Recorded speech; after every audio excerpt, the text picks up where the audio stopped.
Welcome to Empowered Woman with Gwilda Wiyaka, a radio show addressing the many challenging issues impacting women today and supporting the integration of balanced feminine power in the modern world. For more information on Empowered Woman with Gwilda Wiyaka, visit our website, www.EWGW.com. Now here is your host, Miss Gwilda Wiyaka. Hello, beautiful ladies, and welcome to Empowered Woman with Gwilda Wiyaka radio show, where we explore the many facets of being healthy, balanced, well-informed, and empowered women. I'm your host, Gwilda Wiyaka. This hour, we'll be looking at feminine leadership in a changing world. Women have been put into a position of either accepting traditional roles in the workplace, such as admin assistant, medical assistant, and so on, the key word being assistant, or donning a power suit and competing in the masculine workplace. This is not to indicate that there's anything wrong with either approach, but the times are changing. Both men and women are being surplused at an alarming rate by algorithms and computers that can do the good old left brain functions much better than any human, without the paycheck, health insurance, retirement, paid vacation, and overtime compensation. What are we overlooking when we limit the true feminine expression in the workplace? Can empowering women to bring heart-centered feminine leadership into the current landscape of rapid change offer heretofore overlooked solutions? What is true feminine leadership? Our guest this hour, Heather McGowan, may have some innovative ideas on the topic. Heather is an innovation strategist, internationally known speaker, thought leader, and author of Disrupt Together: How Teams Consistently Innovate. McGowan prepares leaders to most effectively react to rapid disruptive changes in education, work, and society. Recognizing that business innovation begins with education and specifically learning faster than your competition, she's worked with university presidents and corporations to prepare their people for jobs that do not yet exist. She was the strategic architect of Kanbar College of Design, Engineering, and Commerce at Philadelphia University, the first undergraduate college explicitly focused on innovation. At Becker College, she crafted the Agile Mindset learning framework used to prepare students to work in an uncertain future. Her website, futureislearning.com. Heather, thanks for joining us on Empowered Woman. Thank you so much for having me. I appreciate it. Yeah. How is the workplace changing at this time? I think one of the things that's changing, and we're seeing it politically take place, certainly in the U.S., but all over the globe, is that it's sort of the last gasp of the authoritarian male ruler, and it's becoming more and more replaced by technology. So we talk about hard skills and soft skills, or we used to. I would like to retire that term because it's gendered. It's not applicable necessarily, and it limits everybody. But if you look at any listing from interviews with CEOs to World Economic Forum to McKinsey, they all cite this soft skills gap. Again, I hate that word, but what they're talking about is a gap in the workforce of people who can collaborate, communicate, use empathy, have social emotional intelligence, things that we've considered traditionally female. We all need to do it, and the opportunity now, I think, is for more women to be in leadership positions because some of those skills have been socialized into women as opposed to into men. And what's happening in the world is I think we're having the last gasp of the strongman who's trying to be the authoritarian leader, but that's not the economy we're in right now, we're going into. I'm really glad that you brought up that this shift needs to happen in both the masculine and feminine, both women and men. This is not a gender issue. Right. Because so often people get all polarized and activist and women's rights. It's not about that, as far as I can see. What challenges do men and women both face as a result of these changes that are going on? I think we have to, as you said, stop gendering those words because we're limiting young boys and men as much as we're limiting women. But studies have come out that when you have women in leadership positions on your boards, in your companies, they're more profitable, they're more resilient, they're willing to face problems when they happen because women have been socialized that way. I think we have to look differently about how we raise both women and men. And so you think that it needs to start with the way we're raising the children? Absolutely.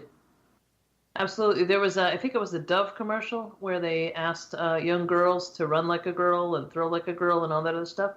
and they realized how much they had been mocking themselves from a very early age, how young we start sending these messages. And it's to the detriment of both young women and young men. Yeah, it's not serving anybody at this point, is it? No, it's not. It's limiting the potential of both genders. So there's certain differences between the masculine and the feminine bodies, expressions, functions. Sure. That just comes if you're being born a boy or a girl. What percentage then of the rest of it is socialized into us, do you think? Probably more than half of it. I mean, think about how quickly people put pink bows on girls and blue outfits on boys. I remember there was a Canadian couple in the last year or two who refused to tell people what the gender of their child was. They dressed the child in yellow and other colors, and people were just driven crazy. It's a baby. It's really not important what the gender is. It was a fascinating experiment. Only the parents knew the gender and their doctor and whatever, but they would not tell family, friends, anybody the gender of their child, just to see how it would be treated differently. Wow. So is it true that advancing technology is taking our jobs? No, I think that we need to separate between jobs and tasks. So a job is a container of tasks, and that container should always change, whether it's a change in the product or service you're creating at your organization, or it's a change in how you execute that task. So technology can take over more and more tasks, but technology at the end of the day is a tool. It's just a sophisticated tool, and tools need humans. So what humans need to do, and the reason I say the future of work is learning, is that we have to move from being vessels for stored existing knowledge to being creators of new knowledge and new value, which means we have to continuously learn and adapt. And every time we let go of a skill or a task that can be better served by technology, we need to reach up and learn a new skill or task. So the way we have been in the past, we go to college to nauseam. We absorb the dubious facts that are presented before us, and that is our skill set, done deal. Right. What you're suggesting is more mobility within that? Yeah, so the current paradigm right now is that you pick a profession aspirationally in the marketplace that already exists. You declare that profession your intent with your major. They codify and transfer the skills and knowledge that already exists for that profession into you. You graduate, you're part of the deployable workforce. That's your identity for 35, 40 years, however long you work until you retire and then die a year later. That was the model. Now it's more like you need to understand what your purpose and your passion are. So what are the things that drive you? Because in order to learn for life, you need to have the motivational drive to learn for life, and that's only going to work if you're connected to something that intrinsically motivates you. Then you need to understand what, one of the expressions I use is what your superpowers are. So what are your skills, your capabilities? What are the things you're good at the same time, what are the things you need help with?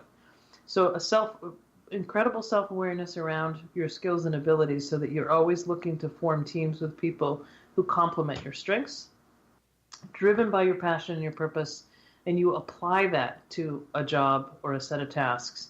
But that continually changes, and your identity is more set by your own purpose and your passion and your superpowers, as opposed to a bestowed identity that's given to you either by the nature of the degree you receive, the title that's given to your company association, because all of those things are going to change. There was a study recently, it was in Time magazine, that the loss of a job takes twice as long to recover from than the loss of a primary relationship. And I think that's because we've been asking young kids what they want to be when they grow up, asking university students what their major is, and the first thing we ask each other at a cocktail party is, what do you do? And that cements your identity at a moment in time, and those moments in time are not lasting as long.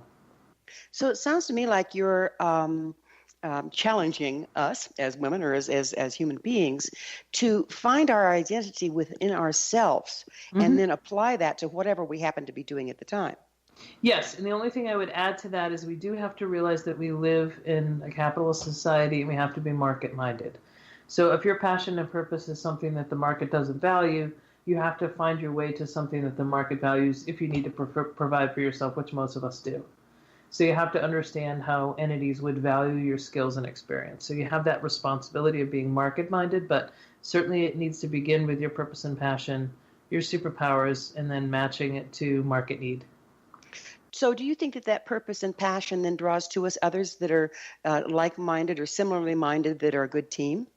Yes, absolutely. So I wrote an article with one of my co-authors, Chris Shipley, I don't know, it was in the last 3 or 4 months, called All a Company is Culture and Capacity. Because we believe that the strongest, most resilient companies are ones that will clearly define their culture, their reason they exist, how the world looks differently because they exist, and what they will and won't do to achieve their vision and their mission. And individuals with a strong sense of purpose and passion would be attracted to that culture. And because products and services and business models are not going to last as long, they already have not, due to accelerating changes in technology and globalization, the company can't define itself by its products and services because that's just the exhaust from learning. So if a company defines itself by their culture and their constant pursuit of increasing their capacity, which is learning at scale, they will thrive. And individuals will be attracted to that company because of alignment with their purpose and their passion. So we're just about to go into a commercial break, but on the other side, I'd really like to pick up a little bit more on culture and what that really means and how we can develop culture. So okay. we're going to take a short pause. Heather and I will be back after this commercial break. You're listening to Empowered Woman with Wilda Wiecka radio show, EWWGW.com, coming to you through All Women's Radio Network, www.warn.net.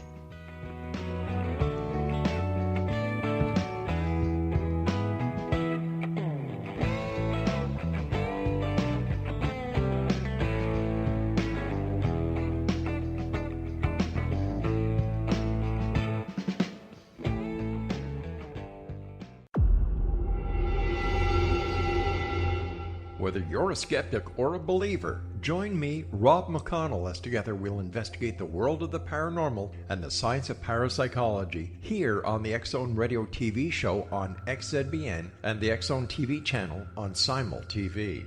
Since 1990, the X-Zone Radio TV show has been the place where people dare to believe and dare to be heard. Together, we'll investigate UFOs, aliens, ghosts, Bigfoot, psychic phenomenon, lake monsters, conspiracy theories, government cover-ups, the truth embargo, alien abductions, ESP, haunted locations from around the world, and so much more. With over 28 years of broadcasting and more than 4,500 individual guests, the X-Zone is truly a place where fact is fiction and fiction is reality, as evidenced by the credibility, integrity, and professionalism of the guests that we bring to our international audience. If you have seen a UFO, had a close encounter, seen a ghost, Bigfoot, lake monster, or a story that you would like to share or have investigated, contact me, Rob McConnell, by sending me your email to xzone@xzoneradiotv.com, or you can call toll-free 1-800-610-7035, extension 143, and on Skype, X-Zone Radio TV. For more information on the X-Zone Radio TV show with yours truly, Rob McConnell, visit www.xzoneradiotv.com or www.xzonetvchannel.com or simultv.com and xzbn.net. Until next we meet here in the X-Zone from our broadcast center and studios in Hamilton, Ontario, Canada, always remember, X-Zone Nation, keep your eyes to the sky and your heart in the light.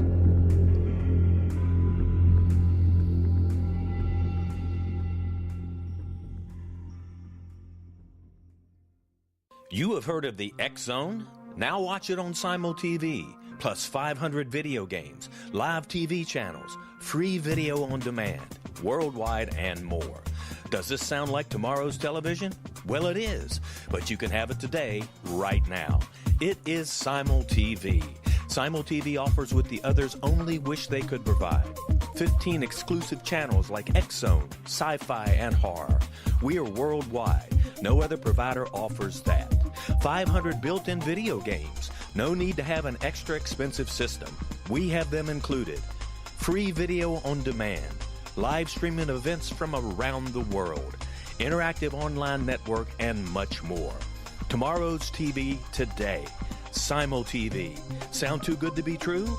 Well, it's not. You can have Simul TV today. Sign up at simultv.com. Do it today.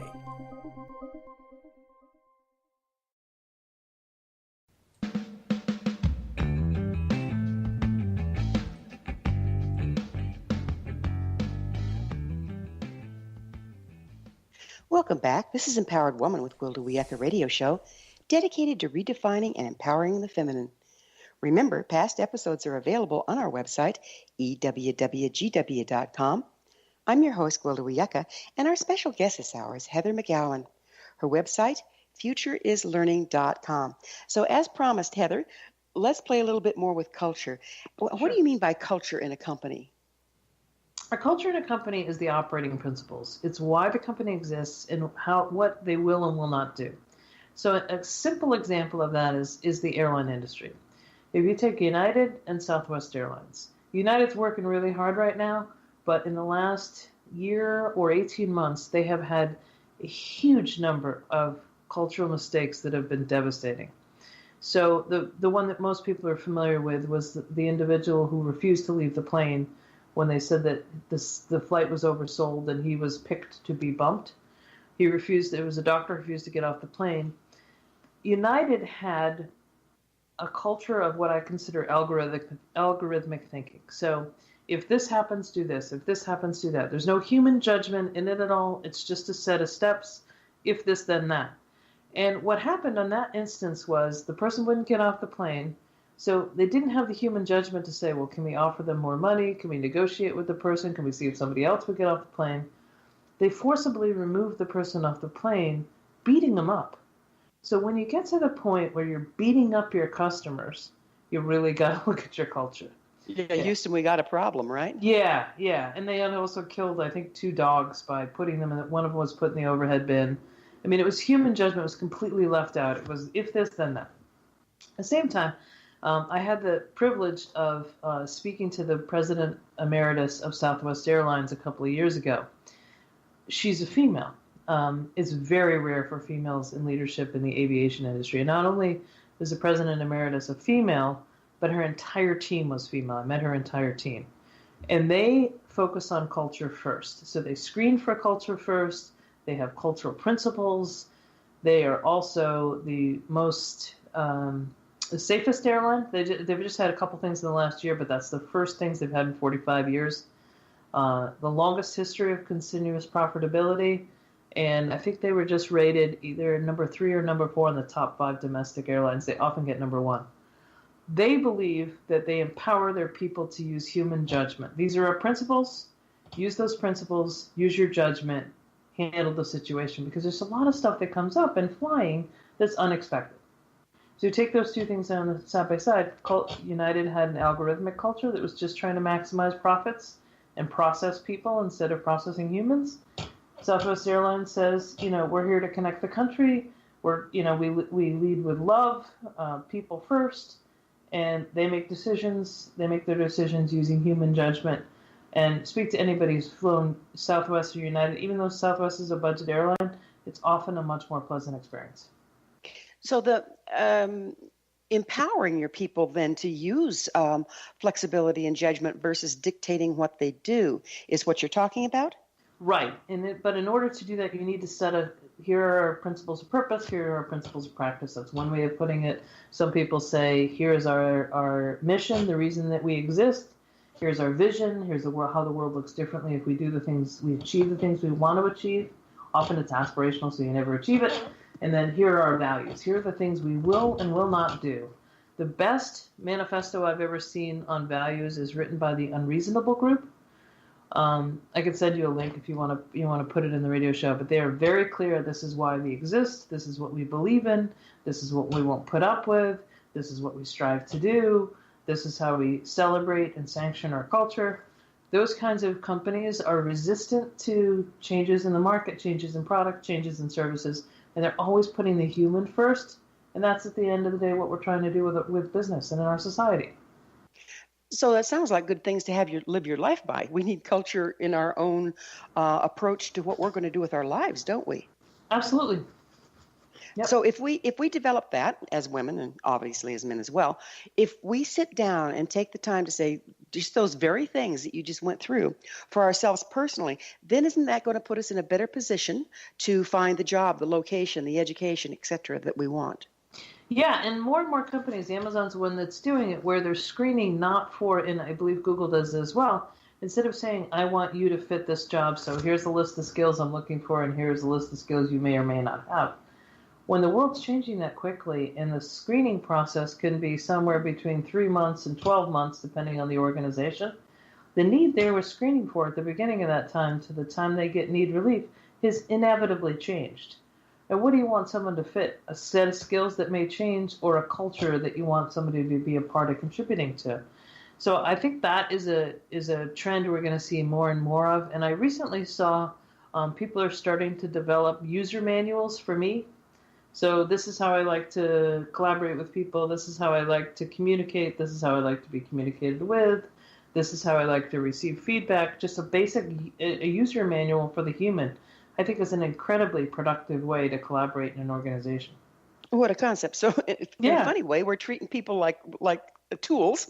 Yeah. Okay. What's your skill set, and where, can we use you, versus what have you learned? Right. And what can you learn, which is even more important.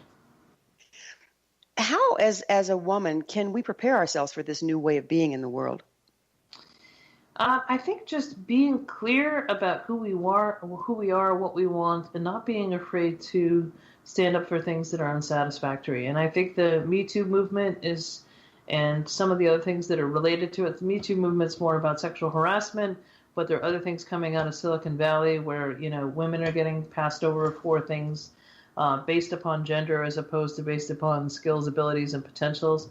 I'm taking this interview right now for my home. My next door neighbor is the first flautist for the Boston Symphony Orchestra. She recently found out that the first oboist, which is the closest she could find a comparison, is making 25% more than she's making. So she presumes she is being discounted because of her gender, and she's standing up for it, which I'm really proud of.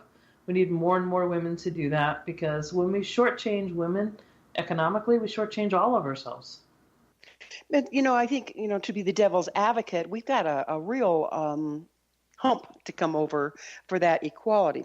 Two of the things I see that are playing in here is, one, the original setup was designed so the men could make more money so the women could take care of the children while they're young, number one. So we have that gender thing going in there. Number two, as you know, if you're dealing with a corporation, you say you want women to make equal money. And I was talking to a woman that said, well, yeah, just raise the women's wage. I said, but they've got, there's budgets. If they're going to raise the women's wage, they have to drop the men's wage. So there's a lot to overcome. Can you see us being able to work around all that? Yeah, I mean, I think it's not, yes, it's complicated, but one of the things we got to figure out is, are women the only one who can raise children? Or should we give time for men to raise children as well as women to raise children, and adjust our salaries accordingly? Because I've seen studies that when women start out, so you're 23, 25, whatever it is, and you do not have children yet, you tend to make the same amount as your male counterpart.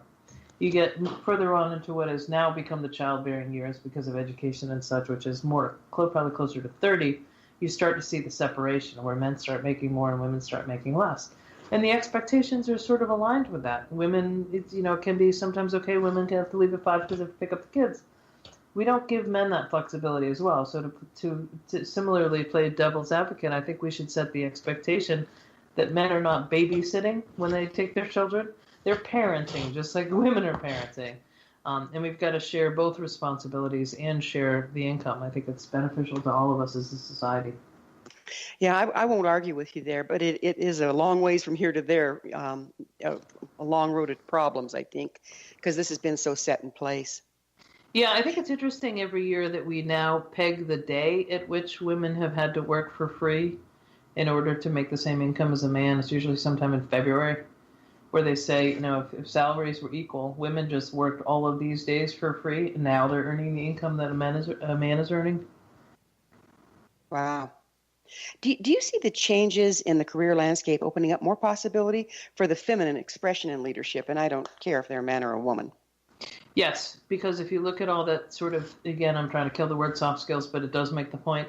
The skills gaps in the marketplace, because technology can do so many things that we've traditionally considered left brain and what we've considered right brain has primarily been considered female.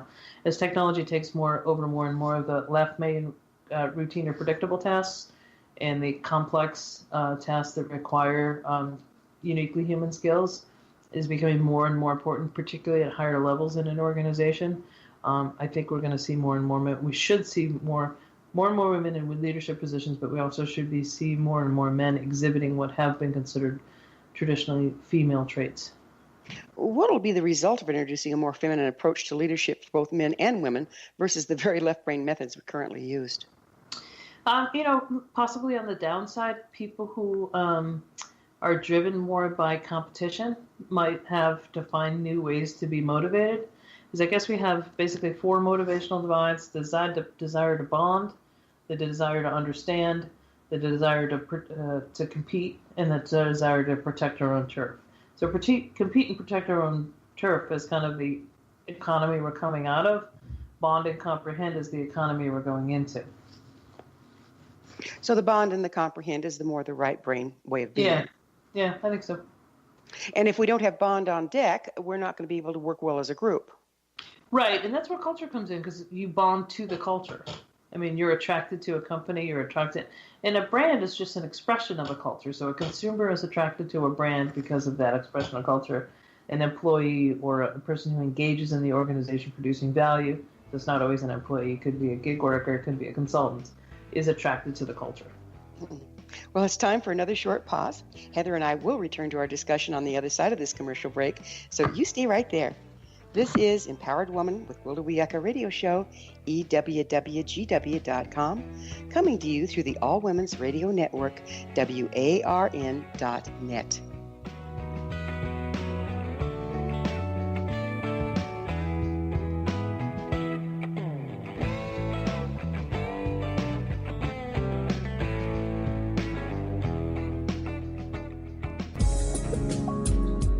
From our broadcast studios in Hamilton, Ontario, Canada, to the world and beyond, you're watching the X-Zone Broadcast Network, www.xzbn.net.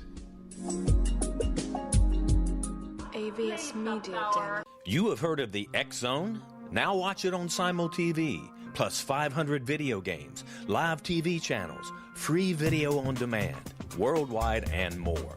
Does this sound like tomorrow's television? Well, it is, but you can have it today, right now. It is Simul TV.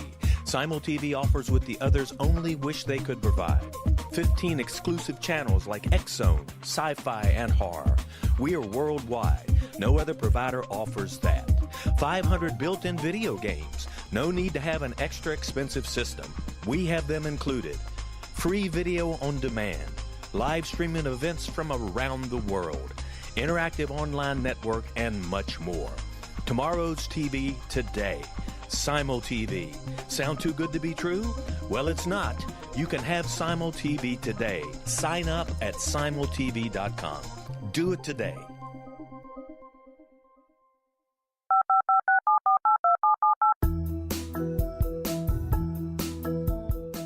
Did you know that when you're on the road with limited data or Wi-Fi, you can still listen to the X-Zone radio show with Rob McConnell, The Science of Magic with Wilda Wiecka, X-1, Dimension X, Space Patrol, and every minute of the X-Zone broadcast network by calling 213-401-0080, courtesy of Audio Now. No smartphone, app, or internet needed. It saves your data plan, and it's free if you have unlimited minutes. Call 213-401-0080 to listen on any phone, anytime, anywhere. Remember 213-401-0080 for the best of the paranormal, parapsychology, and sci-fi radio programming anywhere, 24/7, 365.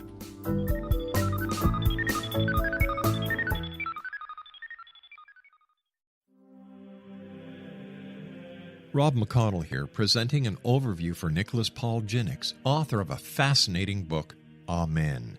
It presents facts revealed by Egyptologists, facts that enable us to understand why Amen is the beginning of creation of God. It provides recommendations for religious leaders of the major religions to unify their beliefs and teach the Word of God. Love one another. Amen informs people how mankind conceived God. It was the Egyptians that developed the concepts of a soul, a hereafter, and Son of God. And finally, after the worship of many gods, they conceived the belief in one universal God, the maker of all there is. For more information, visit www.futureofgodamen.com. That's www.futureofgodamen.com.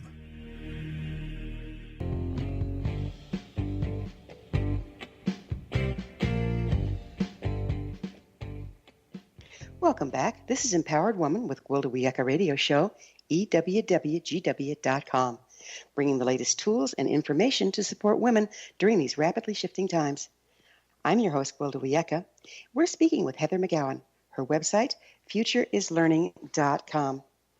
So, what is a career trajectory? I know we've talked about it a little bit, but I'd like to get in that a little more. Sure. So it used to be that when you finished university, or if you didn't go to university, you either went straight out of high school or you went through some training program. Whatever it is, your end point in education was pretty much a sharp break. Learning was over, and then you entered the workforce, and some training took place in the workforce, but you largely entered what is kind of considered a career escalator. You got on that first step, and you rode it up into retirement, and your identity was largely formed around what you did. Not that long ago, it was all within the same company. Now it's, across multiple companies. But looking forward, it's going to be the first application of your skills and knowledge is going to be less about forming a set identity, but acquiring more skills. So rather than looking at a job and saying, what is the salary? Still important compensation, but what is the salary? What's my title? And when can I get to the next rung in that organization? It's going to be, how much flexibility do I have? How do I integrate my home life? How do I get my work-life balance? But most importantly, what am I going to learn? Because learning is what's going to get you to the next place. It's not time and seat, so you wait for your promotion. It's going to be, what am I going to learn? How am I going to adapt? How am I going to take those skills either within this organization or to another organization? So I've just heard a couple of different analogies for it. One group I did a talk for calls it career surfing. So you're on your wave, but you're looking for the next wave and how you're going to get off the board and get on the next wave. I've heard it also described as rock climbing. So how do you position your body to get to the next, peak on the mountain? I consider it more of a career web that you've got to traverse. So you create learning networks that contribute to what you learned in your education, wherever it ended, what you're learning in the workplace, and what you're going to apply to the next opportunity to engage and express yourself. So what advice do you have for women in regards to developing a career? I mean, this is quite a radical change to bring our more feminine expression in. How are we going to go about that? I think being really clear on, these are the things I'm interested in, these are the things I'm good at. So, for example, in my case, I could say to people, I speak about the future of work. That people would say, well, what is it? Is there work in the future? That's generally how people put it. But my own purpose and passion is I'm very curious about what changes are taking place in the world, and I read very broadly. So across, things that are in economic magazines to things that are in design and TED Talks and academics and corporate people and philosophers, and I synthesize all that information. I use my background in design to make very complicated things easy to understand in visuals, and I communicate that. I happen to be putting that towards the future of work right now, but that same skill set, interest, purpose, passion, superpowers could be applied to the changing nature of healthcare, or our changing nature of our economy, or our environment. It could be applied to many different things. So we need to get people to understand how they understand themselves, but how they express themselves to other people by saying, okay, what is it that I'm really interested in? What am I good at? How do I bring those things together? And how do I create value for any entity or organization? And then frame whatever job they have today around that broader view. And then that sets them free from being just defined by the single job they have today, but it gives them the potential to traverse into a broader set of opportunities. So how can we prepare for the jobs of the future when we don't know what they'll be? Again, focus on what is it you're interested in? What is it you're good at? How is the changing landscape? How are you going to fit in and add value? It puts a lot, I know, back on the individual instead of like, I'm going to aspirationally be that thing that's already clearly defined, to I'm going to look inward, better understand myself, continually work on my skills, and look at how I apply that. And so our career trajectory is going to be less about securing an existing job with an existing framework and more about learning how we create value and how we can add value to an organization. That sounds like something one doesn't necessarily retire from. I don't think we should retire. I mean, I'm with you. Certainly when you're no longer physically able or cognitively able to do things, you shouldn't be asked to do them. But I think being productive and expressing ourselves makes us happier humans. We just have to think differently about how we do that over what's now going to be a much longer lifetime and a much longer career arc. So the old way, we're going to call it the old way because I like what you're talking here. Yeah. The old way of fitting yourself into a position is very stressful, really, unless you're just one of those lucky ones that have chosen a position that happens to be your natural expression. So there's a lot of stress from that, and that's what we're retiring from, isn't it? Yeah, that's a big part of it. I mean, that technology, I think everybody's talking about the robots coming to take your jobs. I'm like, no, the robots are coming, if we're thoughtful, robots being algorithms and all forms of advanced technology, to unleash the potential of humanity. And I think that's, if we prepare for it, can be a wonderful thing. I mean, if you look in just the last 40, 45 years, we've dramatically reduced global poverty. We've dramatically increased global literacy. And for the short period of time we've had the internet, we will soon, I think it's in November, we'll have half the globe connected. So there's a lot of good stuff that's happening. We just got to keep focused on that. We're stuck right now between the third and the fourth industrial revolution, and there's lots of people who are trying to pull us back. That's what we're seeing, the rise of populism around the world, who are trying to cut ourselves off from the world. We're going to live in a world that's more diverse, more female, more globally interdependent, where we're going to have to make more responsible environmental and social decisions that aren't always going to be ultimately in service of profit, because at the end of the day, all this stuff should serve humans. Well, at the end of the day, looking at profit or the bottom line only has got us where we are, hasn't it? Right. Yeah. How can education evolve to keep up with these rapidly changing career landscapes? Well, I think we need to rethink the whole system. There's some stuff going on. We've got a lot more awareness about early education. You know, if a child comes from a home where there's a lot of language versus when there's a lot of silence, we see the difference between poverty generally and wealthy kids, that there's something like a 32 million word gap, that by the time a kid gets into kindergarten, the wealthy kid has heard 32 million more words than the financially challenged kid. That's why we need universal preschool.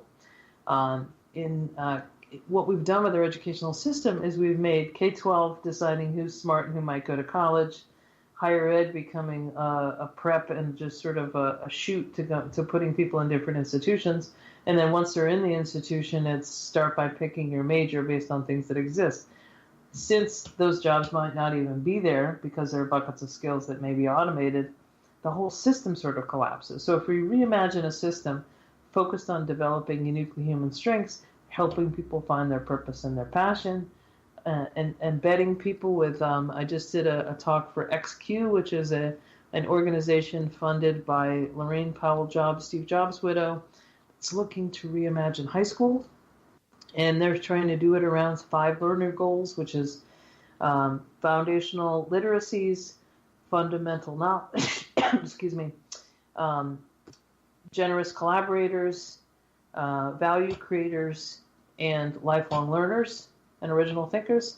Those are excellent learner goals. If that becomes your North Star, those 5 things become your North Star, you're going to churn out people who are going to learn and adapt. And then higher ed becomes something that lasts not for 4 years, but more like a gym membership for the rest of your life. That's major restructuring then of the entire system, isn't it? Yep. You're nothing if not ambitious, right? Yeah. No, I mean, we did all this. We haven't changed. I mean, higher ed has not changed. Look at everything around you. What does a phone look like versus what it looked like 100 years ago? What does a car look like versus what it looked like 100 years ago? A classroom still looks like it looked like 100 years ago. We're still doing it the same way. It's way overdue for change. Yeah, I would agree. And increasingly, we're removing the very things that we need for the future from the school systems, as in the arts and creative skills, and trying to bring up little algorithms, aren't we? Yeah, to compete with machines. There's an irony in it, because the third industrial revolution really dictated deep expertise in these skills that are now things that we can offload to machines. So the fourth industrial revolution is completely going back, almost doing a 180. Yeah, it's amazing. It's like, in the indigenous societies, they'd watch a child's aptitude and then foster them out with whoever was skilled in that regard. It looks like maybe some of that could come into play as well. Mm-hmm. Yep, sure. Yeah. We have just a little bit of time left in this segment. What skills will we need in the future that are not being taught now?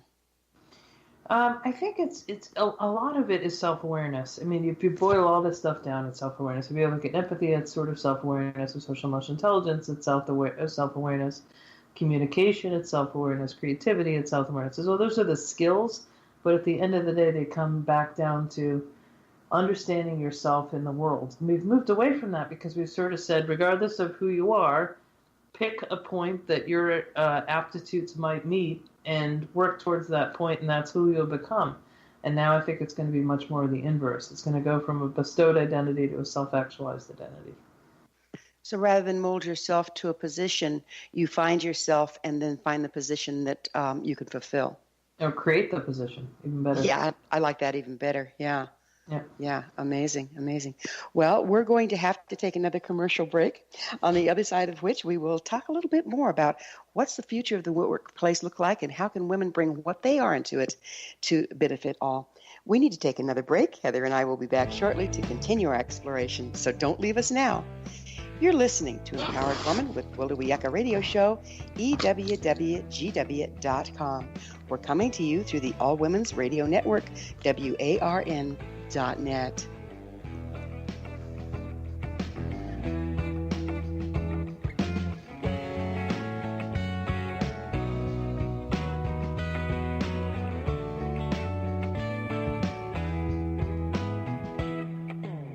You have heard of the X Zone?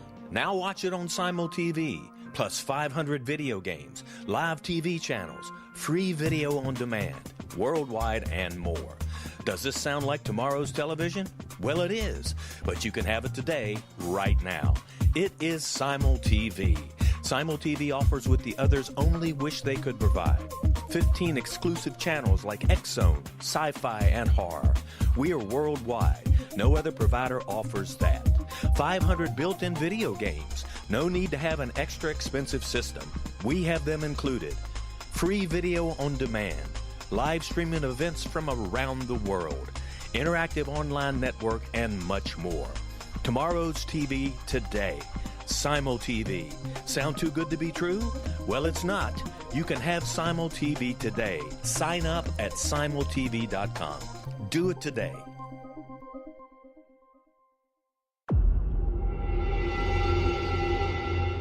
Whether you're a skeptic or a believer, join me, Rob McConnell, as together we'll investigate the world of the paranormal and the science of parapsychology here on the X Zone Radio TV show on XZBN and the X Zone TV channel on Simul TV. Since 1990, the X Zone Radio TV show has been the place where people dare to believe and dare to be heard. Together, we'll investigate UFOs, aliens, ghosts, Bigfoot, psychic phenomena, lake monsters, conspiracy theories, government cover-ups, the truth embargo, alien abductions, ESP, haunted locations from around the world, and so much more. With over 28 years of broadcasting and more than 4,500 individual guests, the X Zone is truly a place where fact is fiction and fiction is reality, as evidenced by the credibility, integrity, and professionalism of the guests that we bring to our international audience. If you have seen a UFO, had a close encounter, seen a ghost, Bigfoot, lake monster, or a story that you would like to share or have investigated, contact me, Rob McConnell, by sending me your email to xzone@xzoneradiotv.com, or you can call toll-free 1-800-610-7035, extension 143, and on Skype, X-Zone Radio TV. For more information on the X-Zone Radio TV show with yours truly, Rob McConnell, visit www.xzoneradiotv.com or www.xzonetvchannel.com or simultv.com and xzbn.net. Until next we meet here in the X-Zone from our broadcast center and studios in Hamilton, Ontario, Canada, always remember, X-Zone Nation, keep your eyes to the sky and your heart in the light.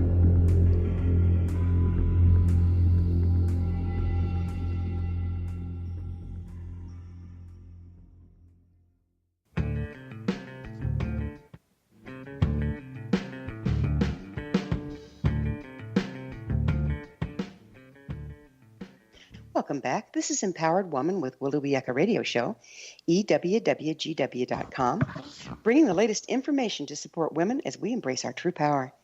I'm your host, Wilda Wiecka. I always love suggestions from my listeners. Email me at gwilda@ewwgw.com and share what's on your mind. Our guest this hour is Heather McGowan. Her website, futureislearning.com. Before we go on to the next topic, Heather, I have one more question about education, and that's what institutions are currently addressing the changes needed for education to serve the future needs of students? Sure. So at the high school level, there are probably more than I know of, but two of them that stand out for me because I've had the opportunity to do some work with them or visit them is the Khan Lab School, which is the folks who started Khan Academy, the massive online courses, decided to sit down and say, if we were going to reimagine the face-to-face high school, what would it look like? And it started with the children of the people who work for Khan Lab School. So they started the pilot or experiment with their own children, so you know their hearts are certainly in it. And in that case, rather than organizing children by age, which is as arbitrary as organizing them by height, they organized children by their independence level, their competencies, so the things they can do. Everybody has a responsibility to learn, but also to teach, so that teaching reinforces learning. So if you're particularly good at math, not only have you learned your math, but it's your responsibility to teach math to the organization. That sets up an expectation when they get out in the workforce to both teach and learn in their organization. It sets them up to be a learning organization. Everybody has a passion project in addition to the competencies they need to work for, also sets up for lifelong learning. So that is the Khan Lab School. XQ is got, I think, either 19 or 20 high schools across the country. A lot of them are in financially challenged areas, and they fund reimagining high schools. And in a lot of cases, the students are part of that redesign. So they're looking at their 5 learning goals, which are to develop generous collaborators. That has a lot of uniquely human skills. Fundamental literacy, so you do have to understand math and science and history so that you put the experiences you have in the longer arc of historical context. Fundamental literacies to engage in the world, whether it be digital skills or social emotional intelligence skills or understanding human behavior.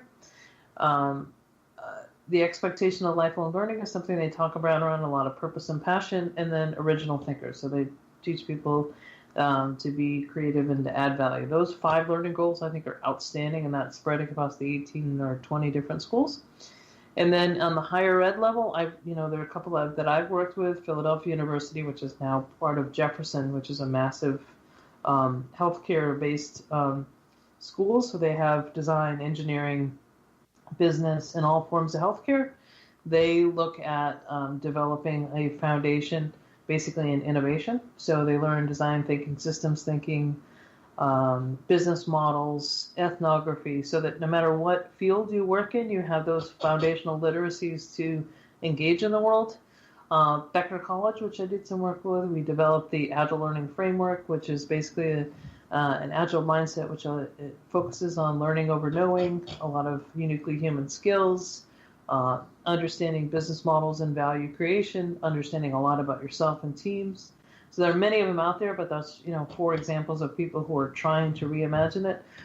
Southern New Hampshire University has taken a massive experiment into how do we move away from classes that you sit through to competencies you move through and peer-to-peer learning. So there's a lot of experiments going on in different pieces of it, and not enough of them. I wish more people would be working on it, but there's a handful to consider. Well, that's wonderful to see. That sounds like quite a bit moving in the right direction. We're going to change gears a little bit, but you speak of disruption. Why is it important to be disruptive? It isn't necessarily important to be disruptive. It's important to challenge the status quo. Is this working the best for us in the way that it could? I mean, look at Uber and Airbnb. They were both disruptive, but I think to bring it back to the culture point, Uber looked at the taxi industry and said, it's just terrible. If you call for a taxi and they don't come, you have no recourse. You can't figure out where it is until it arrives or doesn't. When you get in a cab and it's dirty and smelly and you have a crappy experience, there's no recourse for it. So that gave birth to Uber, which is giving birth to a number of things, part-time employment, creating data maps, and a number of other things. Airbnb, on the flip side, said, well, it started with the reality is that if a conference or a major event happens in a region, something like the Olympics, for example, you suddenly need a whole bunch of housing. It doesn't make sense to build a whole bunch of hotels. So that's how they kind of started filling that need. But they realized along the way that people wanted to live and travel differently. You want to live like a local. And the difference to me between Airbnb and Uber, which are both disruptive things, is Airbnb has done it with culture. They're very clear about what they stand for. When something goes wrong, they're immediately in front of it. Their goal is to belong anywhere. So that's their North Star. So it isn't about hotel rooms anymore. It isn't about excess capacity. It's about creating an experience where you belong, even when you're traveling to a culture that's not your own. Uber's more focused on tearing down the taxi industry, and you can see that they've had a number of leadership problems, I think, that are directly related to their lack of culture. But both of those are disruptive. One was disruptive with culture at its heart, one without. So would introducing a more feminine approach to leadership in corporations result in disruptive innovation versus destruction? Yes. So if you look at Lyft and Uber, Lyft has been much more successful in leadership, much more successful, happier drivers, more pleasant experience. They basically do the same thing. It's sort of a commodity at this point. Use your own car to give somebody a ride, tap into the data network. I think it's 40% of the leadership team at Lyft is female. Really? Yeah. That's amazing. And how long has it been thus? I think for a number of years now, if not all along. But it's a highlighted difference. And as Uber continues to struggle to address its issues, it would be wise for them to look at that as one of them. It's culture, and then it's a very macho male environment, especially at the leadership level, and that's played out. So you speak of innovative change. What do you mean by that? Changes that better serve a need. That's really all it is. It isn't disruption for disruption's sake. It's never technology for technology's sake. That always fails. Is there a better way to serve a human need? And both Airbnb and Uber hit on something because they did that. They weren't a solution looking for a need. They were a need that a lot of people didn't really even know they had until a solution became so obvious. Mm-hmm. So what are the largest blocks to innovative change? In organization, it's the inability to let go of what you're already doing. So it's that sort of, you're on the trapeze, you're not going to get to the next rung if you don't let go of the rung you're on. So look at Blockbuster and Netflix.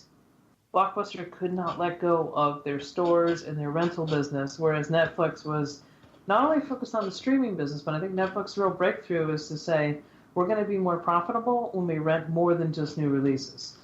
Blockbuster built stores with walls of new releases. People walked right through the middle of movies they might have loved to get whatever the new release is. Netflix used streaming as an opportunity to say, we could use algorithms to say, based on this movie, you probably would like this movie. And you're suddenly renting things that were sitting idle, essentially creating new profit out of nothing. Mm. How can masculine and feminine leadership blend to create a better future? I think that we do need competition. Competition is motivating for people, but the best description I've heard about it is cooperation or collaboration. Competition is the lowest form of cooperation because you have to agree on the rules in order to win. So I think we need to have some balance in there. So we have some balance between self-expression and culture and pursuit of the common good and the competition that motivates some people within an organization. Because for a company to win, they do have to beat their competition. So there is that is more of a masculine thing, I think. So we're coming close to the end here, but how can we as women participate in bringing about the needed changes in education and the workplace? I think that one of the things that's happening is that as technology eats up more and more that the left brain could do in terms of tasks, there's going to be just a void, a need for those uniquely human skills which have been gendered to be called soft skills. So as that comes up, I think it's going to take care of itself, but the more female role models we have out there in positions of power that balance their feminine, masculine energy, and they really use those uniquely human skills to their advantage and to their entity's advantage, those role models are going to be very helpful for us. Hugely powerful. And doesn't that require balancing the masculine and the feminine within ourselves?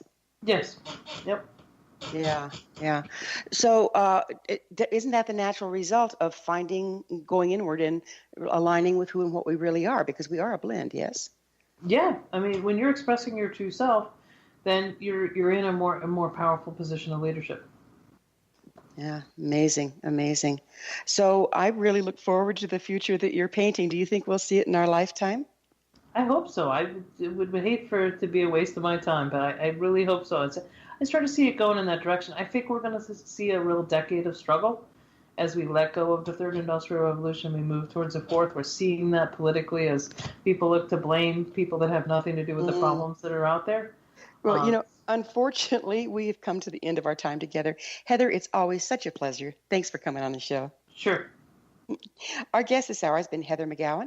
She's an innovation strategist, internationally known speaker, and writer, preparing leaders to most effectively react in a rapidly changing world. Her website, futureislearning.com. Remember to join our email family to stay abreast of all the exciting new things we have coming up at EWWGW.com. While you're there, join in on the discussion on our blog.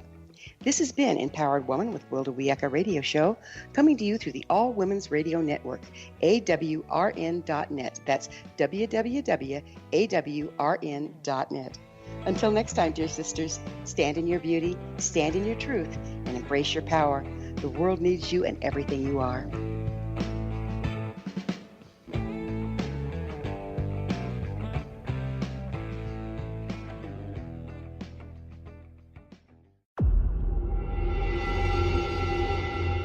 Whether you're a skeptic or a believer, join me, Rob McConnell, as together we'll investigate the world of the paranormal and the science of parapsychology here on the X-Zone Radio TV show on XZBN and the X-Zone TV channel on Simul TV. Since 1990, the X-Zone Radio TV show has been the place where people dare to believe and dare to be heard. Together, we'll investigate UFOs, aliens, ghosts, Bigfoot, psychic phenomenon, lake monsters, conspiracy theories, government cover-ups, the truth embargo, alien abductions, ESP, haunted locations from around the world, and so much more. With over 28 years of broadcasting and more than 4,500 individual guests, the X-Zone is truly a place where fact is fiction and fiction is reality, as evidenced by the credibility, integrity, and professionalism of the guests that we bring to our international audience. If you have seen a UFO, had a close encounter, seen a ghost, Bigfoot, lake monster, or a story that you would like to share or have investigated, contact me, Rob McConnell, by sending me your email to xzone@xzoneradiotv.com, or you can call toll-free 1-800-610-7035, extension 143, and on Skype, X-Zone Radio TV. For more information on the X-Zone Radio TV show with yours truly, Rob McConnell, visit www.xzoneradiotv.com or www.xzonetvchannel.com or simultv.com and xzbn.net. Until next we meet here in the X-Zone from our broadcast center and studios in Hamilton, Ontario, Canada, always remember, X-Zone Nation, Keep your eyes to the sky and your heart in the light.